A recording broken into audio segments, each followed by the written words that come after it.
Hallo und willkommen zu Frag den Burgenmeister. Kurz gefragt, klar geantwortet. Ich bin Matthias Helzel, der Burgenmeister. Ihr habt Fragen zu Burgen? Schreibt sie einfach in die Kommentare. Bei einer der nächsten Folgen werde ich darauf eingehen. Folge 1. Ich gehe auf folgende Fragen ein. Wozu diente eine Burg eigentlich genau? Warum wurden Burgen fast immer auf Hügeln gebaut? Wie wohnte man eigentlich in einer Burg? War das gemütlich? Gab es wirklich Geheimgänge in Burgen? Was ist eigentlich der Unterschied zwischen einer Burg und einem Schloss? Frage 1. Wozu diente eine Burg eigentlich genau? Viele denken bei Burgen an Ritter, Jungfrauen und Drachen. Aber was war eigentlich ihr echter Zweck? Burganlagen waren in erster Linie Machtinstrument. Sie dienten zur Verteidigung, zur Kontrolle von Land und Leuten und nicht zuletzt zur Repräsentation. Wer eine Burg hatte, der hatte etwas zu sagen. Also keine Freizeitressort, sondern eher mittelalterliches Machtzentrum und Wirtschaftszentrum. Zusatz: Drachen waren übrigens nie offiziell zugelassen, selbst im tiefsten Mittelalter nicht. Frage 2. Warum wurden Burgen fast immer auf Hügeln gebaut? War das einfach schönerer Ausblick oder steckt mehr dahinter? Ein Hügel oder Felssporn bot freie Sicht und war leichter zu verteidigen.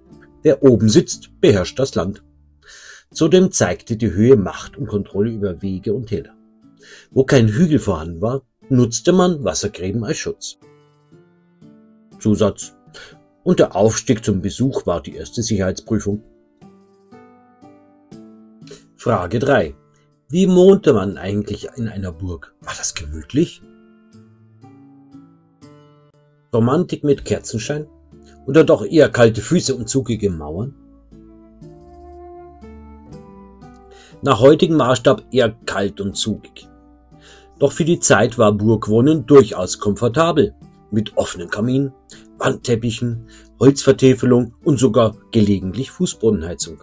Und bedient wurde man auch. Nur Netflix fehlte. Zusatz: Wer es warm wollte, setzte sich nah ans Feuer und riskierte, angekokelt zu werden. Frage 4. Gab es wirklich Geheimgänge auf Burgen? Versteckte Tunnel, Fluchtwege oder alles nur Hollywood? Ja, aber viel seltener als viele denken und sicher keine kilometerlangen Tunnel. Es gab kurze Fluchtstollen oder versteckte Durchgänge, oft zwischen Räumen oder in dicken Mauern verborgen. Meist waren es clevere architektonische Lösungen, keine spektakulären Fluchtrouten, aber die Idee bleibt natürlich spannend. Zusatz: Und wenn's mal keinen Geheimgang gab, ging man eben aufs geheime Gemach, also aufs Klo. Frage 5. Was ist eigentlich der Unterschied zwischen einer Burg und einem Schloss? Burg oder Schloss klingt ähnlich, oder? Ist aber historisch gesehen nicht ganz dasselbe. Im Mittelalter machte man keinen Unterschied, ob Burg oder Schloss. Gemeint war der Sitz des Adels, meist mit Wehrfunktion. Erst ab der Renaissance trennt sich das. Die Burg bleibt der Wehrbau mit Mauern, Zinnen und Schutzfunktion. Das Schloss wird zum repräsentativen Wohnbau, komfortabel, oft mit prunkvoll, aber ohne militärische Aufgabe.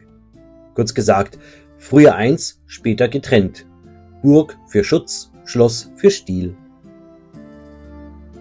Zusatz: Burg, Rüstung und Rauch, Schloss, Rüschen und Rosenduft.